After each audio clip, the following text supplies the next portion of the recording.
comme ni nga ko waxee suñu ponk bu njëkk émotion larmes gros mots au palais. voilà palais de justice xam ngeen ne lu mat fukki fan ak juróom-ñett ngi nii daanaka jàpp ñaar fukki fan ñu ne ci procès wu Khalifa Ababacar Sall. Mbaye Touré ak ñeneen ñi nga xam ne ñoom la ñu defandoo ci kaso bi ci mbirum caisse d'avance au mairie bu Dakar ajuma bii di génn ñu ngi doon waxtaanee ci plaidoirie yi. plaidoirie yooyu la jeex na. démb ci àjjuma ji ñu mujj plaider mooy maître Borse Pouy ak ki nga xam ne mooy maître Doudou Ndoye nga xam ne moom moo mag ci avocat yi de la défense ki mag souvent moom mooy mujj moom moo ko tëj démb biñ ci jógee nag ñu commencé li ñuy wax réplique maanaam li nga xam ne ñoom wax nañ ko dañuy may procureur mu tontu ak agence judiciaire bu état ak ki nga xam ne mooy partie civile suñ tontuwaatee pare aussi dañuy mayaat ñi nga xam ne ñoom ñooy avocat wu défense ñu tontuwaat su ko defee ci le juge bi di doog retiré wu pour wax ban verdict lay joxe wala sax kañ lay joxe verdict am mais procès bi dafay nekk procès boo xam ne dina bokk ci histoire du Sénégal parce que ni mu bindoo la déjà ki ñuy àtte la c'est le maire de la capitale muy le chef de l'exécutif ci capitalu bi ñu nekk ba pare nekk procès boo xam ne defe naa bariwul procès avocat wu défense taxaw ci ni ñu taxawee ci bii parce que dañ ci taxaw boo xam ne parfois day dem ba da ngay poser wu ay questions parce que dafa lim leen jaral procès bi man bari na procès yu ma fekk ci tribunal bu Dakar mais da nga gis défense ñu def seen liggéey ni mu war a mais bii dañu def au-delà même de li nga xam ne xëy na moom la seen moo tax d'ailleurs maître Borse Pouy démb muy jël parole li mu njëkk a wax mooy au nom de Khalifa Sall muy remercier collègue avocat parce que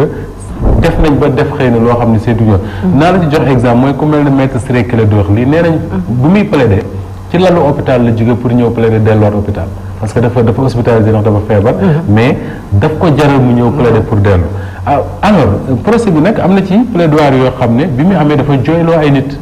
bokk na ci plaidoirie maître Khassim Touré nga xam ne moom ki muy défendre ñoo bokk benn baay muy Mbaye Touré seen papa di El Hadji Cheikh Touré bu gën gi neew moom lay défendre nga xam ne famille boobu ak famille Serigne Bassirou Mbacké bi nga xam ne mooy waajur bu góoru khalife général des mourides jamono ji kenn mënu leen a tàqale benn lañ woon wax naa ko fi àjjuma ma génn alors mi plaidé nga wax boo wax ci digganteem ak Mbaye Touré seen famille procès bii coono bi mu leen andil mun ak ay événements yu bari yu xew ci biir fin boobu à cause de ça du jarul ñuy dugg ci détails yi nit ñi fa ne fekk nekkoon ñu bari mënatuñ ko woon te ñu jooy bu wax ko clairement ne ko ñun suñu famille duñ la lâcher jamais parce que xam nañ ne yow ak Khalifa Sall li leen di toppee nii defu leen ko alors ci yooyu aussi am ci beneen boo xam ne am indi na émotion bu bari ci procès bi mooy plaidoirie maître François Sarr bi nga xam ne moom alxames ci guddi la def plaidoirie am ba mu koy terminer mu cité ci ay passage bible pour wax lan la jàpp ne moom la procureur moom la juge bi war a taxawee bokk na ci bu Amadou Ali Kane bi nga xam ne moom dafa interpeller juge bi ci ay aaya alxuraan ne ko ñetti àttekat ñoo am kenn rek moo ci dem àjjana fexe cee bokk alors ñaar ñëpp safara lañ jëm alors bi ñuy dem di dem ba ci biir am beneen plaidoirie boo xam ne ñii buñ jooyloo ay nit bii moom dafa far merloo ñu bëri et je me dis quelque part que ni lu ñu waroon a xaar la muy plaidoirie wu ki nga xam ne bâtonnier la woon ci Cameroun nekk maître Kamga su ma juumul ci tur bi noonu la moom dafa ci plaidoirie dafa wax ba expliquer ne Sénégal réew la boo xam ne li ñu ko xamee woon mooy réewum fulla réewum ay nit ñoo xam ne ku leen nootal ñu taxaw wax parce que ay waxkat ñoo fi nekk ay mais léegi mu ne Sénégal dañu dem ba mel ne dañ leen a castré c'est-à-dire que mu ne réew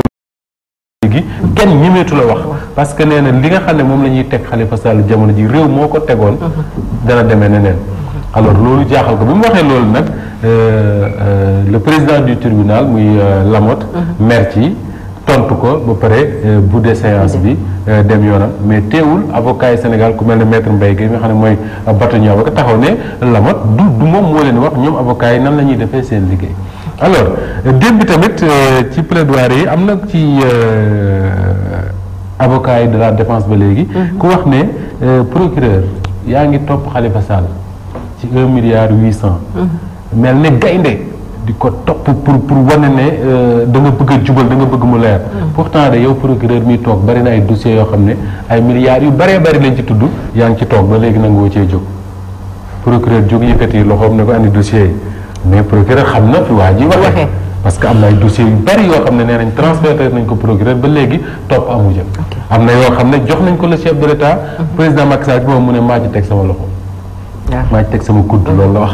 maa ci teg sama conc ba léegi dossiers yooyu aussi te ay dossiers la yoo xam ne Fabel. suñ dee toppee Fabel 500 000 francs. mais su Moustapha Diop jëlee 3 millions kay nañ dem topp Moustapha Diop. parce que 3 millions moo gën a bëri. ça n'excuse pas. mais am na yeneen yoo xam ne war nañ ko mën a topp donc muy procès boo xam ne. yu bëree bëri moo ci am. lii leer mooy li ñu waxoon fii àjjuma bii ñu passé waxaat di ko waxaat tey moo di ne dossier bi ki ko yor muy Lamotte situation bi mu nekk man bëgguma cee nekk. parce que dina wax le droit. parce que dem na benn ku maître mel ne maître Ciré Clédor Ly daf ne ko dossier bi nga yor nii courage rek moo la ci gën a génne. parce que tu as l'état du Sénégal bi nga xam ne tey li ñu bëgg mooy ñu tëj waa ji. et tu as un dossier boo xam ne ñoom avocats yi jàpp nañ ne kenn mënu ci tëj kenn mu ne ko courage rek moo ciy génne. Lamoon ne ko vérité moo ma ciy génne entre courage et vérité ñoom ñaar je crois que mën nañoo ànd. li am solo rek moo di ne quel que soit l'issue de ce procès là ñaar moo ci mën a am ñu joxe un verdict boo xam ne. Lamoon ci lay jëlee woy ba faaw. dugg ci histoire du Sénégal. justice du Sénégal génn ci agrandi grandi et quand je dis ça. c'est pas parce que dama ne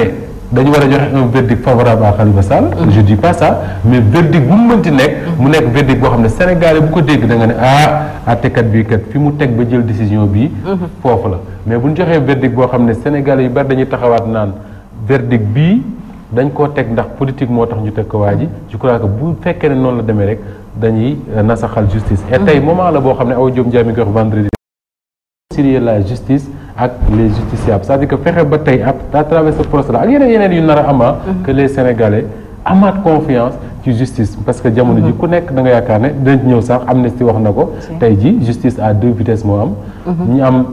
ku leen téyel seen mbagg mën nañoo def lu leen neex ñi nga xam ne nag amuñu ku leen jàppale ñu ngi ci kaso bi ñu leen di seetaan mo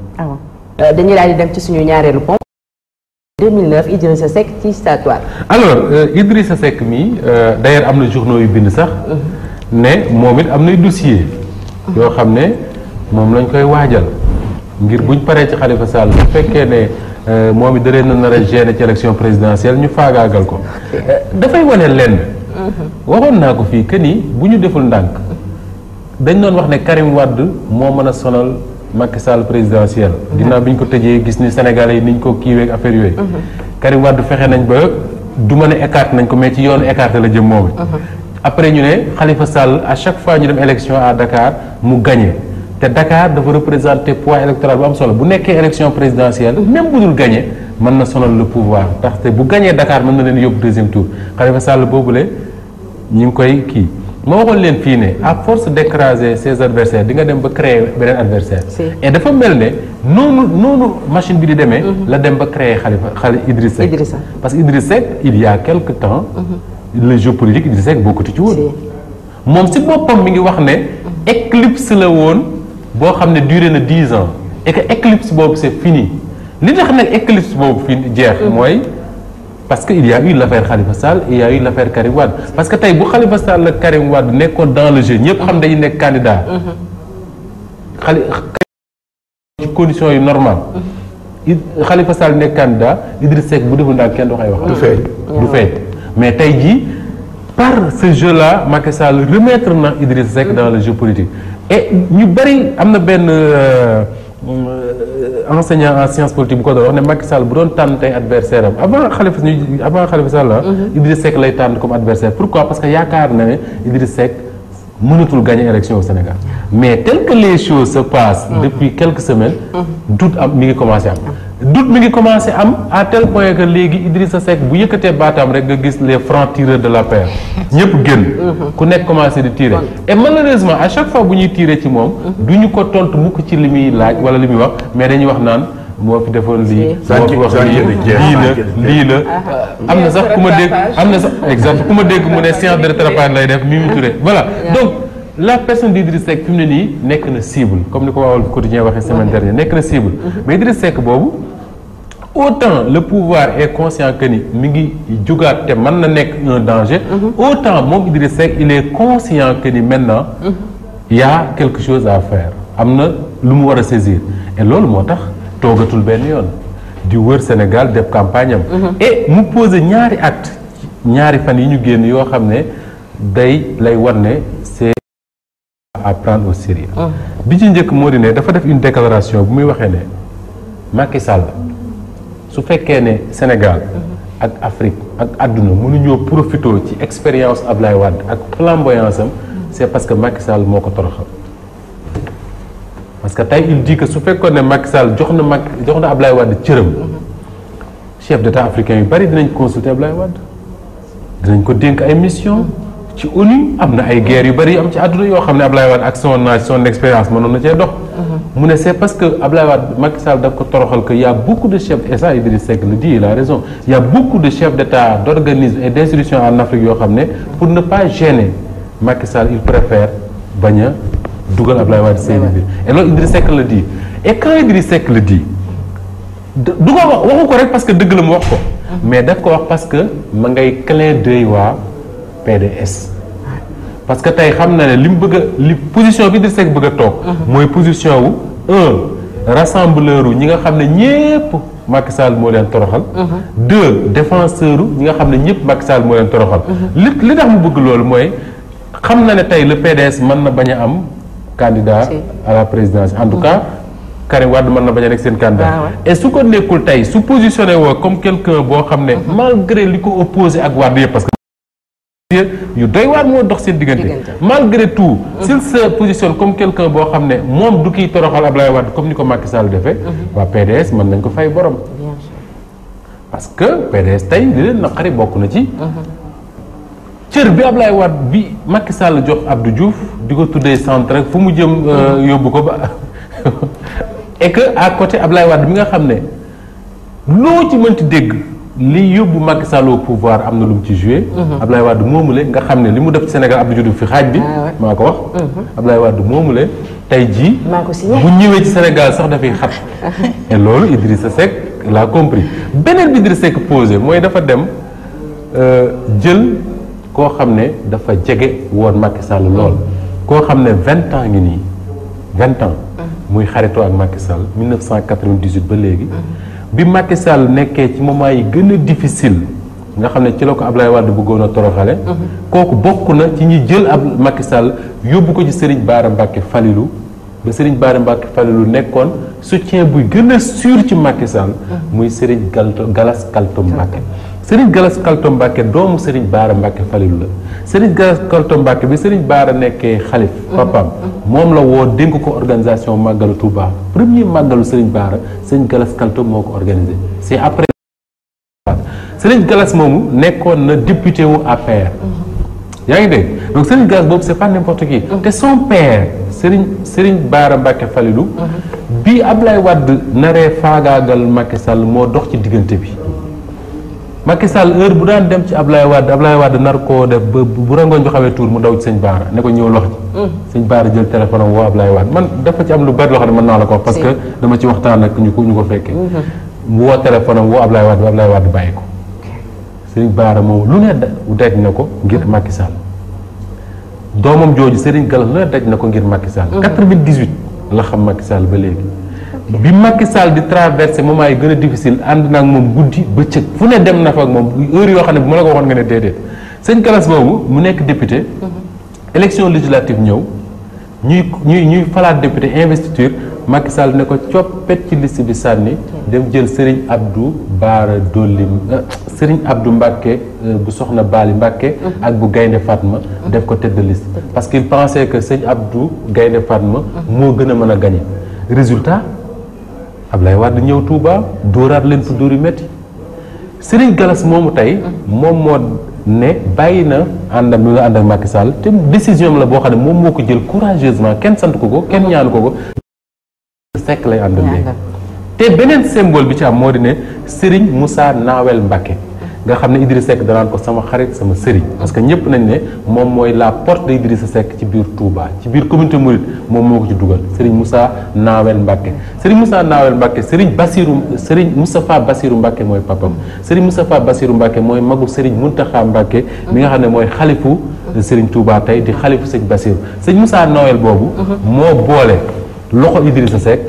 loxo Serigne Galas Kaltoom ca Poroxaan ne leen ànd leen ba pare ñaanal leen donc Idrissa Seck xam na bu baax li muy def te xam na fan lay jaar donc c'est un symbole boo xam ne c'est un acte ci démb la am wala bërki démb donc forcément dafay wane ne Idrissa Seck xam na ne tey il est conscient que ni il a fait beaucoup d'erreurs parce que Idrissa Seck nag c'est pas parce que voilà mais il a fait beaucoup d'erreurs il a fait je dirais même il a fait beaucoup de conneries moom Idrissa Seck mais tey jii il est conscient que ni il y a quelque chose à faire fii ak 2019 et que il va tout faire pour saisir sa chance et nag il serait un danger su fekkee ne par moo remplacer Macky Sall loolu maa la ko wax. mu mel ni c'est pas pour rien ñu naan ko Ndaamal Kajoor. waaw Ndaamal Kajoor c'est pas pour rien xam nañ ne ñi dëkk Kajoor moom macha allah. waaw mais tey Tafa qu'on le veuille ou non ñoom ñu bañ ko ñu bëgg ko secoué na leen. mais bien sûr. secoué na leen à telle enseigne que ne tey jii le président Macky Sall. activité am yëpp dafa mel ni daf ko sursoir génnewaat beneen programme bu bees. waaw. on l'entend si Sine Saalum agenda wam remanié na ko. Sine Saalum fi mu nekk nga koy dégg. si ay inauguration yoo xamante ne voilà. aire de campagne la lay jox fi mu nekk nii. te lui en tant que chef de l'État. ñu ngi ko doon xaar si yeneen question yoo xamante ne ñoo gën a urgente en ce moment. que dem tey di kii c'est parce que Idrissa Seck est à l'intérieur du Sénégal en ce moment en train de retisser sa toile je vais dire. tey ji mi ngi koy def. comme sànq ni ñu koy waxee man ce que je déplore ci wax ji moo di ne. Idrissa Seck daf leen di solliciter sur des questions yoo xamante ne ça a à voir avec le Sénégal la gestion de nos ressources la gestion de nos fonds comme il dit parlons Sénégal te ñoom suñ koy tontu c'est des questions de personnes qu'ils soulèvent c'est ça c'est ce qui me fait mal au fait quoi mu mel ni tey jii amuñu ay arguments pour mun ko tontu pour ñëwaat tey jii naan CV wu Idrissa Seck kii wu diw nee naa leen bu ñu appesantiru léegi ci wàllu CV wa parce que tey jii di nga gis koo xamante ne jaar na université bac+12 et tout soo taxawee fii amul éloquence bu mu mun a wax ak yow amul discours bu mu lay tenir boo xamante ne mun na la convaincre quoi que ça amul talent boobu pour gérer nga gis koo xamante ne bac kese la am wala mu bañ a am bac sax am benn niveau bi mais quand il te tient un discours voilà ci jamono jooju la ñu toll tey tollootuñu ci jamono boo xamante ne on va dire parce que dafa am loo xam ne mi ngi raam et je crois que erreur Macky Sall depuis le début de son mandat mooy dafa ñëw sa famille naturelle bi nga xam ne mooy le PDS mu bu leen écarté woon rek yam bu baax mooy mu déclarer leen la guerre dem jël la famille du PS taf leen ci kawam muy ñoom Moustapha Niasse ak Ousmane Tanor moment boobu c'était une bonne stratégie xam nga lu tax parce que moment boobu PS AFP tekki woon nañ lu bëri mais politique moo tëradi mbir mi di dox mu jàgg AFP léegi Fabe li ñu leen fay militant bariwul parce que Malick Gakou dem na jël la ci ëpp dem yoonam PS la ca des boo indi woon say nit ñu indi say nit du la yóbbul lu bari parce que Khalifa Sall la mu ca jël bari na lool ak ñeneen maintenant li nga xam ne moo doon tey li waroon a may Macky Sall beneen bassin électoral mooy sa famille naturelle muy le PDS ak ñi ko wër sa famille naturelle laa nag tey ñoom la nekk ku mel ne Habib Sy Ndeye Fatou Ndiaye invité na ko fii matul la semaine dernière boo déggee discours mi wax jëmal ci Idrissa Seck nga xam ne y a quelque chose qui se passe soo déggee ku mel ne Aliou Sow c'était l'un des plus grands pourfendeurs d'Idrissa Seck man interviewé naa ko bureau li muy wax ci Idrissa Seck da ngay taf sa nopp mais tey jii bokk na ci ñi nga xam ne ñu ngi àddu ba Idrissa Seck tey boo demee ba biir PDS dañ naan la nit mënu fi gën a xam état que Idrissa Seck cela veut dire que ni ñoom ils sont conscients que ni tey jii comme Macky Sall déclaré bu leen tourné woon la dóor rek yam ci xëy na bu baax mais comme déclaré na leen la guerre mayu leen fu ñu yekkee seen nag lu ñu am mu jël yóbbu jàpp ñeent ñoom tëj ci kaso bi tey bu ñu la limaloon ne la Karim Wade tëj na ko tëj na maître Amadou Sall tëj na Toussaint Manga tëj na Massaly tëj na Aïda Diong tëj na Amina Ngiraan tëj na Aziz Diop ak ñu ma xamul xëy na ñooñu ñëpp tey ils ont un contentieux à régler ak Macky Sall te bu ñu leeree ne Idriss Seck moo leen ci mën a dimbali mais politique la ñuy def politique la ñu def beneen mooy Idriss Seck il est conscient d'une chose tey moo di ne pour nga am chance ci élection fii Sénégal il faut gagner Thiès moom jafewu ko moom Idriss Seck même su fekkee ne wàññeeku na fa lu bari il faut gagner Dakar te tey jii Dakar si Khalifa Sall ne se présente pas li Bamba Fall waxoon ne Idriss Seck mooy seen candidat mën nañ gagner Dakar il faut gagner Touba Touba c'est le fief naturel de Ablaye Wade ki ñoñom su Idrissa Seck réussir tey Ablaye Wade apporte ko son soutien même qui n'est pas formel mais son soutien rek su leen gagné à Touba tey il y a un sérieux problème qui va se passer et loolu Macky Sall xam na ko bu baax a baax. te tey le fort de Idrissa Seck li ko permettre tey mu rebondir à Tafa c'est que nit nga xam sa erreur nga accepter ko nangu devant tous les Sénégalais que ne j'ai fait des erreurs tey nangu naa erreur yooyu je suis venu pour rectifier ces erreurs là nit loolu soo ko defee rek je pense que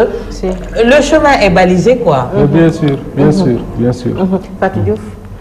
oui tout à fait. waa Thiès. waa Thiès waa Idi indiwaat na beneen stratégie boo xamante ne vraiment bëgguma wax ci wàllu kii ñu toog déjà waaye waa Thiès moom nañ ko mës a admirer toujours moo fay gagner d'ailleurs. waaw mais bi pas moom posture bu mu jël moom. vraiment opposant potentiel la boo xamante ne mu ngi tremblé kii bi de comme ni ko kii jotee mu ngi secoué bu baax ko ceeb bi instant bi ak stratégie bu mu jël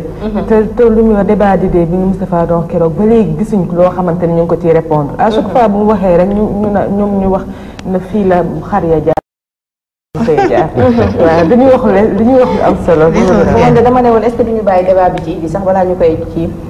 comme gars yi moom ku ñu wax ci moom rek li leer moom mooy présidentielle 2019 stratégie au pouvoir bi yëpp moo doon fexe ba mu yomb fexe ba mu yomb mooy mu bañ a am candidat yoo xam ne mën nañ leen sonal mais tey jii la réalité mooy ak nu mu mënti demee nu situation mën a présenté wu il y aura un candidat boo xam ne il sera une menace maintenant est-ce que Macky Sall dina mën a juguler cette menace là ba gagner au premier tour comme ni mu ko bëggee c'est la grande question man je ne fais jamais de météo ci politique parce que élection mën na dem Macky Sall gagner au premier tour non Abdou Diouf gagné na élection premier tour Abdoulaye Wade gagné na élection premier tour Sénégalais yëpp voté woon ñooy voté ba léegi mais nag la situation politique telle qu'elle se présente nii gagné ça dépend des contextes. Oui, des contextes. Gagner le premier tour du yom. Et il y a des alliances qui vont se nouer, ça va permettre. Mais bien sûr. Parce que l'élection, du arithmétique, du mathématique, du 1 plus 1 égale 2. C'est très compliqué une élection présidentielle. T'as dit, peut-être que Macky Sall m'a gagné, et je pense que Gum mais on va vers des élections du yom. Et les Sénégalais ont compris une chose. Que après avoir essayé Senghor, Diouf, essayé Ablaye Wade, essayé Macky Sall, il leur faut voter et bien voter en 2019. Ça veut dire quoi? Que en 2019, il n'est pas question que pour nous, il faut que nous élire. Parce que le Sénégal est souvent folle, mais cette fois-ci, il faut que nous élire. Car le président, en réalité, il va répondre aux aspirations. Mais est-ce que c'est le temps de la campagne? En quelques qui Non, mais je suis d'accord, moi, je connais que je campagne sauf le président. Parce que nous, il faut que Idrissa Seck. Il faut que Thierno Bocoum. Il faut que Barthélémy Diaz. Il faut que Kenen. Vous voulez une campagne parce que nous avons une belle responsabilité. Qui nous fait le président Macky Sall. Donc, nous avons une campagne pour les urgences du pays. Parce que vous devez faire des baykat, vous voulez dire que guerre de toutes les Chinois qui ont cela veut dire que cela veut dire qu'il y a des urgences du koy xaar et taxawoon tey les Sénégalais taxaw ci seen urgence yooyu moo ma gënal dem di wër réew mi campagne je crois que moo gënoon ne fii di tijji campagne boo xam ne presque 10 mois 11 mois lay dur ba léegi ñu ngi ci en tout cas daal Moustapha loo ci mën a dégg mooy bu ñu tëjee ñëpp man maay présenté wu damay posé candidature xam naa ne duma ñàkk ay kii man xam naa loolu alors dañu daal di dem ci suñu ñetteelu waxtaan nga ne amnistie et transparence change le Sénégal. waaw mais duñ ci taxaw moo di ne rek ñaari rapport la benn bi sur la corruption indice de perception de la corruption li ci transparence wax moo di ne guerre jugagul ci réew mi te waajul bay jóg parce que Sénégal jéego yi ñu ci yaakaar moom lay defu ko ba tey ñu ngi ci zone rouge am na ay réew yoo xam ne yu mel ne Côte d'Ivoire yu mel ne Gambie yu mel ne Namibie Botswana Cap-Vert Rwanda ñu ngi def ay jéego génn zone rouge ñun ñu ngi ci ba léegi muy benn. ñaareel bi mooy